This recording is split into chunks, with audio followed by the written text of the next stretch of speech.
দর্শক, আমরা এখন রয়েছি ধানমন্ডি ৩২ নম্বরে, যেখানে বেশ দুই দিন যাবৎ কিন্তু এখানে যে আয়নাঘর রয়েছে বলে বিভিন্ন সামাজিক মাধ্যমে বিভিন্ন আইডি থেকে বা বিভিন্ন পেজে কিন্তু একটা শোরগোল ছিল যে ধানমন্ডি ৩২ নম্বরের যে নতুন নবনির্মিত যে ভবনটা, এই ভবনের নিচে আয়নাঘর রয়েছে।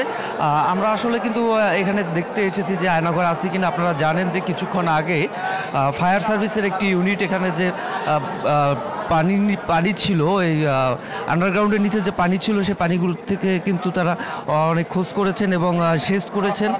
একনল হ্যান্ড ওয়াশ 100% প্যারাবেন ফ্রি, তাই নিরাপদ হাতের জন্য আস্থা রাখুন একনলে।